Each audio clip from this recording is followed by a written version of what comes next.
सीता किसी का मानती ही नहीं है। राम लक्ष्मण जानकी वन में जाते हैं।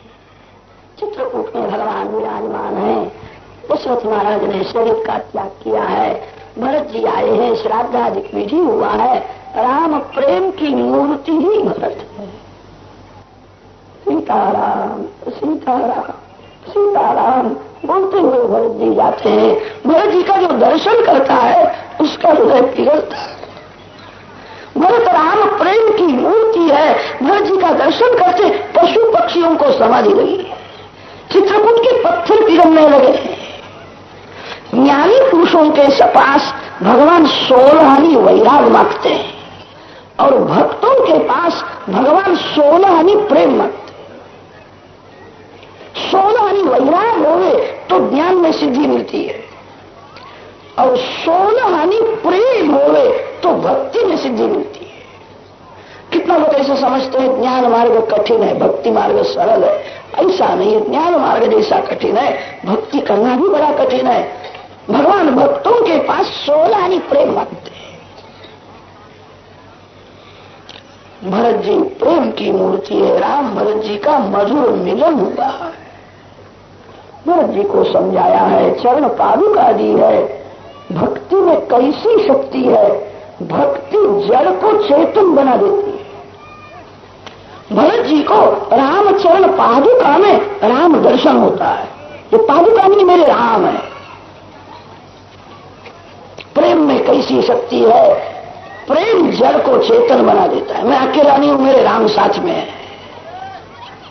भरत जी रामचरण पादुका लेकर के श्री अयोध्या जी में आए हैं। गादी में पादुका जी की स्थापना की है। पादुका जी की आज्ञा अनुसार भरत जी 14 वर्ष राज करते हैं।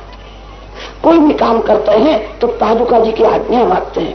श्री राम सीताराम श्री राम सीताराम प्रेम से जप करते हैं और हृदय में राम जी का स्वरूप प्रकट होता है।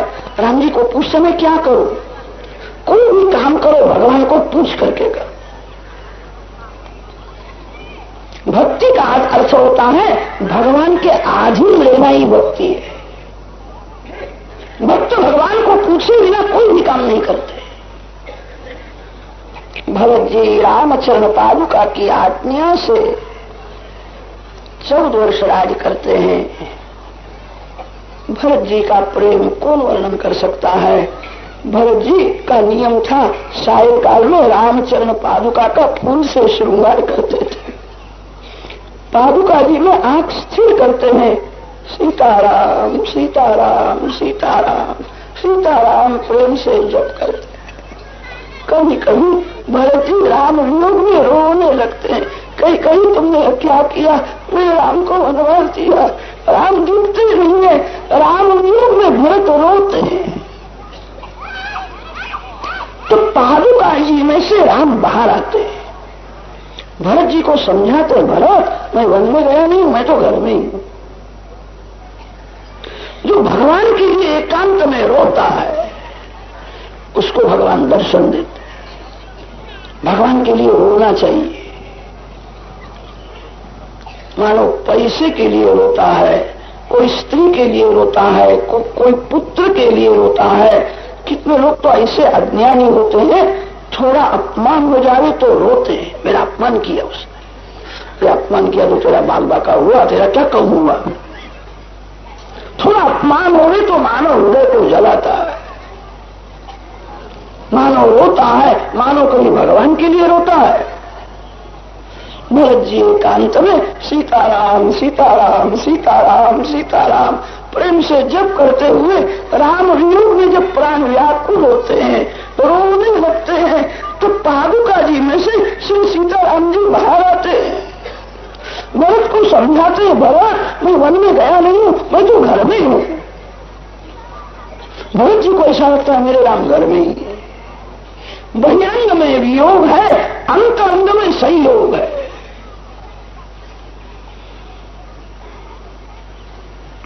वियोग में कैसा जीवन होना चाहिए जगत को भरत जी ने समझाया है। और संयोग में सेवा कैसी करनी चाहिए कि आदर्श लक्ष्मण जी ने समझाया। हम सभी को राम का वियोग है। राम वियोग में मानव का कैसा कैसा जीवन होना चाहिए। श्री राम वियोग में जिसका मन संसार में रमता है, जिसको संसार में मजा आती है, वो भक्ति करता है। भक्ति वह करता है जिसको भगवान के वियोग का दुख होता है। मैं इतना बड़ा हो गया, अभी तक एक बार भी भगवान का दर्शन हुआ। राम वियोग का जिसको दुख है वही भक्ति करता है। भरत जी का जीवन कैसा था, अयोध्या कांड में वर्णन किया है। फिर तो राम लक्ष्मण जानकी अनेक ऋषियों को कृतार्थ करते हुए गोदावरी के किनारे पंचवटी में आए। सीता जी को रावण ले गया ही नहीं। सीता जी को रावण स्पर्श नहीं कर सकता है। सीता जी को स्पर्श करने के लिए जाए तो रावण जल जाएगा, मर जाएगा। सीता जी को रावण ने कभी स्पर्श किया ही नहीं। सीता जी के 3 स्वरूप है। श्री सीता जी का अति शुद्ध सत्वमय स्वरूप राम के साथ ही रहता है। सीताराम का कभी वियोग नहीं होता है। सीता जी का राजसी स्वरूप अग्नि में है और तामसी छाया स्वरूप पर्णकुटी में है। छाया जानकी कहती है हरण सुंदर है, उसको पकड़ करके ले आओ। अरे हरण सुंदर है कि राम सुंदर है? सीता जी ऐसा बोली ही नहीं। रावण का वध करना है, इसीलिए प्रभु ने लीला की है। सीता जी की छाया को रावण ले गया। राम लक्ष्मण सीता जी को शोधने के लिए निकले हैं। शबरी माँ का उद्धार किया है, सुग्रीव के साथ मैत्री की है, सारी दिशा में वानरों को भेजा है। हनुमान जी महाराज समुद्र को लांघ करके लंका में आए, माता जी का दर्शन करते हैं, वंदन की। माता जी को आश्वासन दिया है, माँ जल्दी राम लक्ष्मण आएंगे, अब रावण मर जाएगा, मैं आपको राम का दर्शन कराऊंगा। माता जी को अनेक रीति से आश्वासन दिया है। श्री सीता जी ने कहा, हनुमान यहाँ के राक्षस बड़े बलवान हैं, तेरे जैसे वानरों को तो खा जाएंगे। हनुमान जी ने कहा, माता जी आपके सामने मैंने छोटा सा स्वरूप धारण किया है, मेरा असली स्वरूप आपको देखना है क्या? बेटा तेरा असली स्वरूप मेरे को देखना है। हनुमान जी महाराज सीताराम सीताराम सीताराम सीताराम कीर्तन करते हुए अपने स्वरूप को बढ़ाते हैं। मेरु पर्वत के जैसा दिव्य स्वरूप धारण किया है, श्रीअंग स्वर्ण के जैसा चमकता है। माता जी को वंदन करके कहा है, वो सब राम जी की कृपा है, राम जी ने मेरे को शक्ति दी है, ये मेरी शक्ति नहीं है। माता जी को आनंद हुआ है। हनुमान जी ने कहा, माता जी मैं राम दर्शन करके निकला, यहाँ आया तभी तक मैंने पानी भी नहीं पिया है। मैंने ऐसा निश्चय किया था श्री सीता माँ का दर्शन करूंगा फिर पानी पीऊंगा। माँ मेरे को भूख बहुत लगी है। माता जी ने कहा, तेरे को भूख लगी है? मेरे पास तो कुछ नहीं है कि मैं झाड़ को फल सुंदर सुंदर दिखते हैं, मेरे को आज्ञा दो तो मैं फलाहार करूंगा। सीता जी ने कहा, यहाँ तो बड़े बड़े राक्षस है, युद्ध होगा। हनुमान जी ने कहा, माता जी मेरे को राक्षसों का भय नहीं लगता है, मां आपका मेरे को भय लगता है। आप नाराज न हो तो मैं फल खाऊं। भगवान का भय रखना चाहिए, किसी मानव का भय मत रखो। माता जी नाराज न होवे तो मैं फलाहार करूं। सीता जी ने विचार किया, मेरा हनुमान अकेला है, राक्षस तो बहुत है। हनुमान जी को आज्ञा दी है फल तोड़ना नहीं, फल तोड़ने से झगड़ा होगा। जो फल नीचे पड़े हैं वो खाना, वो तू खा ले। हनुमान जी ने विचार किया, मां की आज्ञा फल तोड़ना नहीं, झाड़ को उखेड़ना नहीं, अगली बार बता दिए। हनुमान जी वहां झाड़ को उखेड़ने लगे। लंका जलाई है। हनुमान जी ने बहुत से काम युक्ति से किए हैं, बहुत से काम शक्ति से किए। हनुमान जी के समान कोई बलवान नहीं है, हनुमान जी के समान कोई बुद्धिमान नहीं। लंका जलाई है, हनुमान जी आए हैं, राम नाम से पत्थर तरते हैं। राम नाम में कैसी शक्ति है। वानर सेना के साथ रामचंद्र जी लंका आते हैं। राक्षसों के साथ युद्ध हुआ है। राक्षस राम जी के साथ क्या युद्ध कर सकते हैं? राम तो खेलते हैं। कभी कभी पिता अपने पुत्र के साथ खेलता है, खेल में ऐसा नाटक करता है, मेरी हार हो गई, मैं गिर गया, पुत्र की जीत हो गई। राक्षसों का उत्साह बढ़ाने के लिए राम कभी कभी ऐसी लीला करते, मेरी हार हो गई। ये राक्षस राम जी के साथ क्या युद्ध कर सकते? खेल में राक्षसों का विनाश किया, रावण को मार डाला है। राम लक्ष्मण जानकी पुष्पक विमान में विराजमान है, अयोध्या जी में आए हैं। वह दिवस था वैशाख मास, शुक्ल पक्ष पंचमी तिथि थी। वैशाख शुद्ध पंचमी के दिन श्री सीताराम जी अयोध्या जी में आए, सभी को दर्शन दिया है। एक ही समय में अनेक स्वरूप प्रकट किए। सभी को ऐसा आनंद हुआ, राम जी का विशेष प्रेम मेरे ऊपर है। मेरे को पूछा, शरीर तो अच्छा है नहीं, घर में सब आनंद है। अनेक स्वरूप धारण करके एक ही समय में सीताराम जी सभी को मिले। पंचमी के दिन प्रभु अयोध्या जी में आए हैं। सभी ने बहुत आग्रह किया, वैशाख मास शुक्ल पक्ष सप्तमी तिथि राम राज्याभिषेक हुआ है। सभी तीर्थों का जल मंगाया है, 4 समुद्र का जल मंगाया है। श्री सीताराम जी को ब्राह्मण वेद मंत्र बोल करके तीर्थाभिषेक करते हैं। राज्याभिषेक के मंत्र ऋग्वेद में है।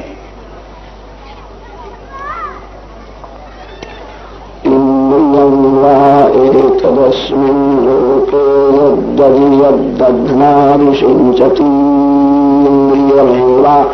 स्मिंस्तद्दधाति तेजो वा एतद्घृतं यद्घृतेनाभिषिञ्चति तेज एवास्मिंस्तद्दधाति स्वादिष्ठया मधुष्ठया पवस्वसोमधारया इन्द्राय पातये सुतैति तां पिबेत् एतेन हवा ऐन्द्रेण महाभिषेकेण संवर्त आंगिरस मरुत्तमभिषिचेत तस्माद्वै मरुत्तः समन्तं सर्वतः पृथ्वीं जयन् परियायाश्वेन च मेध्येनेज एतेन हवा ऐन्द्रेण महाभिषेकेण अभिषिक्तस्य क्षत्रियस्य। ऋग्वेद यजुर्वेद के मंत्र बोलते हैं। सीताराम जी को तीर्थाभिषेक हुआ है। फिर तो सुंदर श्रृंगार किया है। स्वर्ण सिंहासन में सीता जी के साथ सियावर रामचंद्र की श्री सीताराम जी विराजमान है। अयोध्या की प्रजा भाग्यशाली है, स्वर्ण सिंहासन में सीताराम जी का दर्शन कर परमानंद हुआ। राम राज्य में प्रजा बहुत सुखी है। राम राज्य में कोई मूर्ख नहीं है। राम राज्य में कोई गरीब नहीं है। राम राज्य में किसी के घर में झगड़ा नहीं है। राम राज्य में किसी को रोग नहीं होता है। राम राज्य में सभी सुखी है।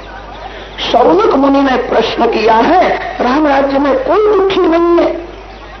तब सूत जी ने कहा, राम राज्य में जितने डॉक्टर थे और वकील थे उनका धंधा जरा भी चलता नहीं था।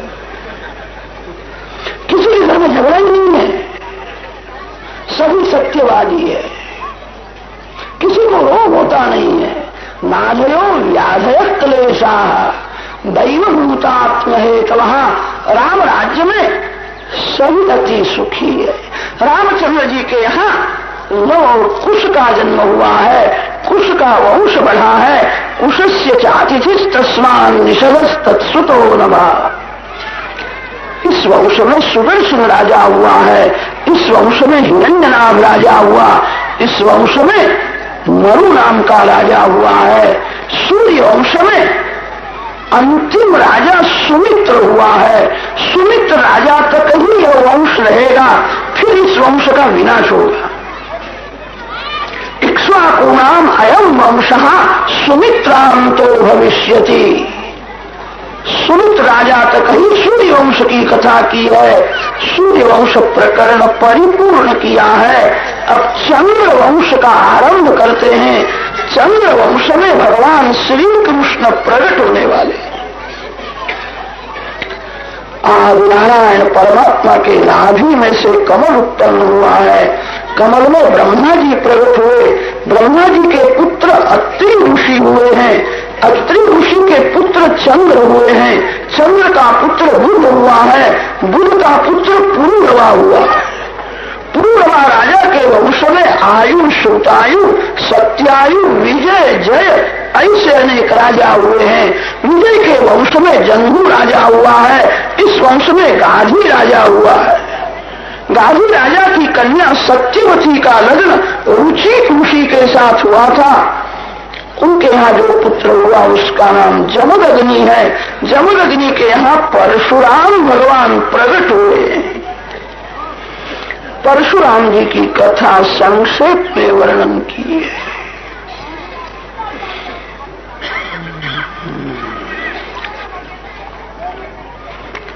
फिर तो पूर्ववा राजा का पुत्र जो आयु है उसका वंश वर्णन किया है। आयु के वंश में नहुष राजा हुआ है। इस वंश में यति, ययाति, संयाति, आयति, वियति, कृति ऐसे अनेक राजा हुए हैं। ययाति महाराज के यहाँ दो रानियां हैं, देवयानी और शर्मिष्ठा। देवयानी के यहाँ यदु और तुर्वसु दो बालक हुए हैं। शर्मिष्ठा के यहाँ दुर्यु, अनु और पुरु ऐसे तीन हुए हैं। देवयानी का जो बड़ा पुत्र यदु है उसी के वंश में भगवान श्री कृष्ण प्रकट होने वाले। यदु वंश की कथा नवम स्कंध के समाप्ति में आती है। पूर्व का वंश वर्णन किया है। वंशम प्रवक्ष्यामि यत्र जातोऽसि भारत। पूर्व राजा के वंश में ऋतेयु, कुक्षेयु, मित्रेयु ऐसे अनेक राजा हुए हैं। इस वंश में दुष्यंत राजा हुआ है। दुष्यंत के वंश में भरत हुआ है। भरत राजा के वंश में दिवोदास राजा हुआ। दिवोदास राजा के वंश में रंतिदेव हुए हैं। इस वंश में देवापी शंतनु राजा हुआ है।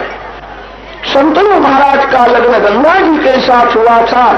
एक बालक अर्पण करके गंगा जी वैकुंठ में जाती है। शंतनु राजा को दूसरा लग्न करने की इच्छा हुई। मत्स्य राजा की कन्या सत्यवती बहुत सुंदर थी। मत्स्य राजा को कहा तेरी कन्या मेरे को दे दे। मत्स्य राजा ने कहा आपके यहाँ एक पुत्र है, भविष्य में वही राजा होने वाला है।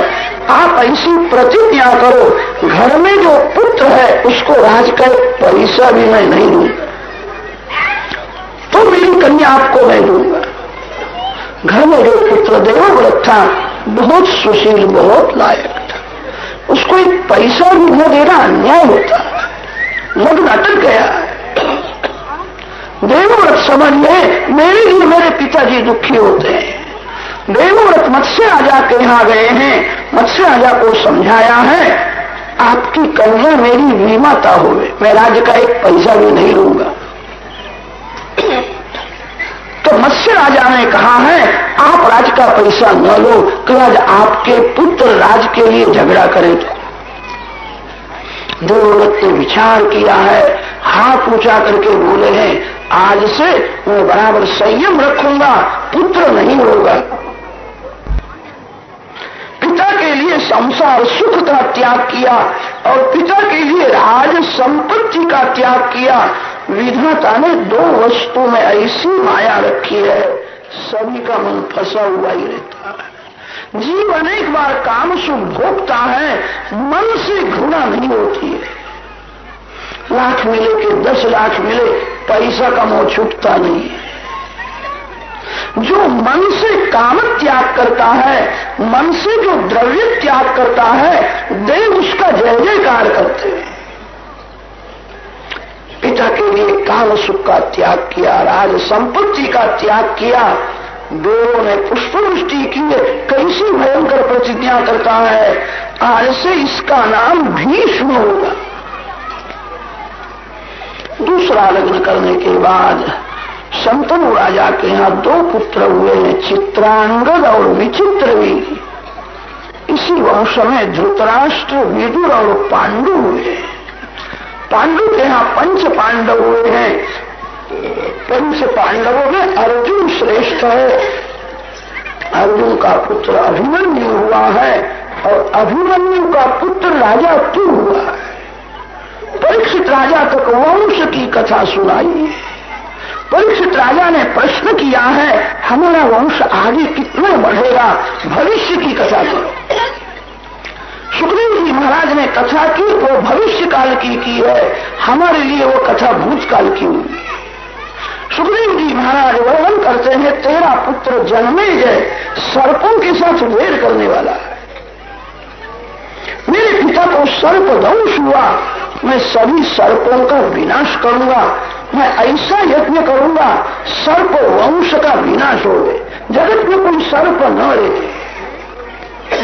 बड़ा भारी सर्प यज्ञ किया है, जिस यज्ञ में ब्राह्मण वेद मंत्र बोल करके सर्पों को खींच करके ले आते, अग्नि में होम करते। जन्मेजय राजा ने कहा है, मेरे पिता को दंश करने वाला तक्षक नाग है, उसको अग्नि में गिराओ। ब्राह्मणों ने कहा, तक्षक का रक्षण इंद्रदेव करते हैं। जन्मेजय राजा ने कहा, आपके पास ऐसे कोई मंत्र नहीं है, इंद्र और तक्षक दोनों का अग्नि में होम कर दो। ब्राह्मण वेद मंत्र का दुरुपयोग करने लगे थे, मंत्र शक्ति का दुरुपयोग होता था, इंद्र का भी होम करने के लिए तैयार हुए। ब्रह्मा जी को ठीक लगा नहीं। ब्रह्मा जी ने आस्तिक नाम के ऋषि को भेजा है। जन्मेजय को समझाते, क्या करते हो, तेरे पिता को सदगति मिली है, मरण के लिए कुछ निमित्त होता है, वेर करना अच्छा नहीं है। सर्प वंश का विनाश न होए, सर्प वंश का रक्षण होना चाहिए। आस्तिक ऋषि ने जन्मेजय को समझाया और सर्प वंश का रक्षण किया है। इसलिए आज भी सर्प जब अतिशय क्रोध में होता है तो आस्तिक आस्तिक अयास्तिक ऐसा बोलते हैं। आस्तिक का नाम सुनने से सर्प का क्रोध शांत हो जाता है। आस्तिक ऋषि ने सर्प वंश का रक्षण किया है। संसार ही भगवान का चमत्कार है। बहुत से लोगों को चमत्कार देखने की इच्छा होती है, संसार ही भगवान का चमत्कार। कैसा भगवान ने संसार बनाया है। सर्प को कान नहीं होते हैं, सर्प आंख से देखता है और आंख से ही सुनता है। इसलिए संस्कृत भाषा में सर्प का नाम है चक्षुश्रवा। सर्प के आंख में भगवान ने ऐसी शक्ति रखी है, आंख से ही सुनता है। सर्प को कान नहीं होते हैं, आंख से देखता है और आंख से सुनता है। सर्प वंश का रक्षण किया है। जन्मेजय राजा के वंश में श्रुतसेन, उग्रसेन, भीमसेन ऐसे अनेक राजा हुए हैं। पांडवों के वंश में अंत में क्षेमक नाम का राजा हुआ है। क्षेमक राजा तक ही न वंश रहेगा, फिर इस वंश का विनाश होगा। क्षेमकम प्राप्य राजानम संस्थाम प्राप्स्यति वै कलौ। नवम स्कंध के अंतिम अध्याय में यदु राजा के वंश की कथा आती है।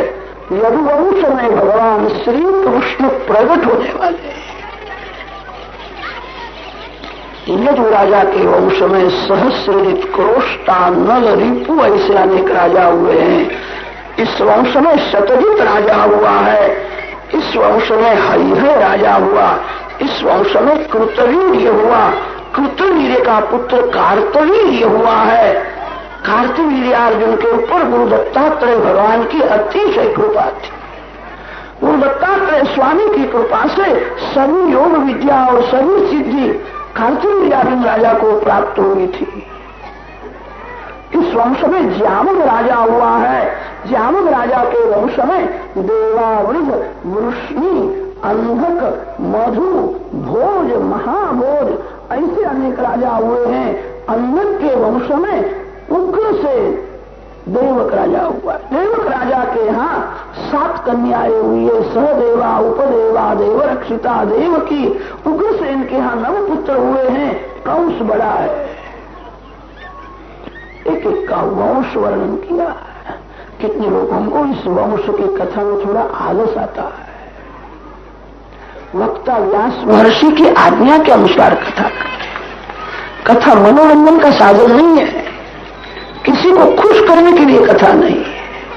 व्यास जी की आज्ञा अनुसार कथा करे। एकदम वंश छोड़ दो तो भगवान मेरे को सजा करेंगे। पाप का भय रखना चाहिए, किसी मानव का भय रखना नहीं।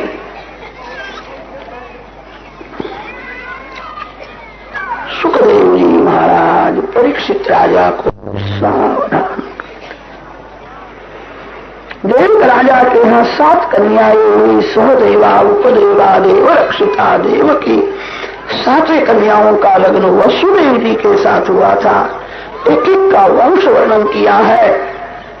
समाप्ति में देवकी जी के वंश की कथा की। देवकी जी के यहाँ 8 बालक हुए हैं। 6 बालक कंस राजा ने मार डाले।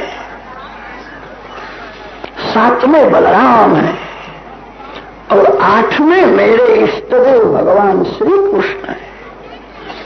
भगवान श्री कृष्ण को सनातन वैदिक धर्म अतिशय प्रिय है। सनातन धर्म का रक्षण करने के लिए भगवान जगत में आते हैं। मेरे भगवान का प्रागट्य मथुरा के कारागृह में हुआ था। वहां से गोकुल में पधारे हैं। ब्रजवासियों को अलौकिक आनंद दिया है। कंसादिक राक्षसों का विनाश किया है। फिर भगवान मथुरा नाथ हुए हैं। फिर द्वारिकाधीश हुए। अनेक रानियों के साथ लग्न किया है। गृहस्थ धर्म जगत को समझाया है। श्री कृष्ण 16,000 रानियों के पति हुए। बाहर से सभी के साथ प्रेम बताते हैं। श्री कृष्ण में वैराग परिपूर्ण है। आनंद किसी स्त्री के पास नहीं है, आनंद किसी पुरुष के पास नहीं है। आनंद संसार के जड़ पदार्थ में नहीं होता। संसार में सुख मिलता है और संसार में दुख भी भोगना ही पड़ता है। आनंद तो परमात्मा देते हैं। पति पत्नी आत्मभाव से प्रेम करे। मलमूत्र से भरे हुए शरीर के साथ बहुत प्रेम करना योग्य नहीं है। जगत को गृहस्थ धर्म समझाया है। श्री कृष्ण भगवान महान गृहस्थ है और श्री कृष्ण भगवान महान सन्यासी है। श्री कृष्ण के जैसा कोई गृहस्थ हुआ नहीं और श्री कृष्ण भगवान के जैसा कोई सन्यासी भी हुआ नहीं। श्री कृष्ण महायोगी है, श्री कृष्ण महाभोगी है। श्री कृष्ण बालक के साथ बालक है, जवान के साथ जवान है, वृद्ध के साथ वृद्ध है, ज्ञानी पुरुष के साथ ज्ञानी है, त्यागी के साथ त्यागी भी है। श्री कृष्ण देव नहीं है, परमात्मा है। द्वारका में द्वारकानाथ रोज 56 भोग का भोजन करते थे। आप कभी बेट द्वारका में गए होंगे। बेट द्वारका में तो भोग की गिनती भी नहीं होती। सत्यभामा जी ले आती है, जाम्बवती जी ले आती है, रुक्मिणी जी के यहाँ से आता है, श्री राधा जी ले आती है, वैष्णव ले आते, जो कुछ आता है भगवान सभी का भोजन करते हैं।